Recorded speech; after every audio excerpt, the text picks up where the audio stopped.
Hello friends, எல்லோரும் எப்படி இருக்கிறீங்க? எல்லோரும் விரும்பி சாப்பிடக்கூடிய அதே நேரத்தில் சீக்கிரமாக செஞ்சு முடிக்கக்கூடிய ஒரு ஸ்வீட் ஸ்நாக்ஸ் பார்க்கலாமா?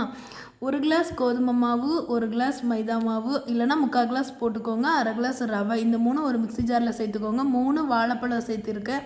1 முட்டை சேர்த்துக்கோங்க. ஸ்வீட்னஸ்க்காக நாட்டு சர்க்கரை சேர்த்துக்கோங்க. உங்களோட இனிப்பு டேஸ்ட் எவ்வளோ வேணுமோ அவ்வளோ சேர்த்துக்கலாம். கொஞ்சமாக தண்ணி ஊற்றி இந்த மாதிரி அரைச்சி எடுத்து ஒரு அரை மணி நேரம் ஊற வச்சுக்கலாம். 1/2 hour கழிச்சிட்டு கொஞ்சமாக சோடா உப்பு சேர்த்து நல்லா அடித்து எடுத்துக்கோங்க.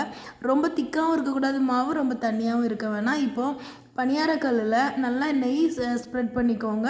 நெய் சூடானதுக்கப்புறமா இந்த மாதிரி எல்லாத்துலேயும் மாவு ஊற்றி எடுத்துக்கலாம். ஒரு 2 நிமிஷம் வெயிட் பண்ணிங்கனாலே நல்லா வெந்து அதுவே உருண்டு வந்துடும். அப்புறமா நம்ம கோல்டன் கலர் வந்ததுக்கப்புறமா திருப்பி போட்டு வேக வச்சிங்கன்னா சூப்பரான ஒரு ஸ்நாக்ஸ் ரெடி ஆயிடுச்சு. இது எல்லாருக்குமே ரொம்ப பிடிக்கும். டேஸ்ட் பண்ணி பாருங்கள்.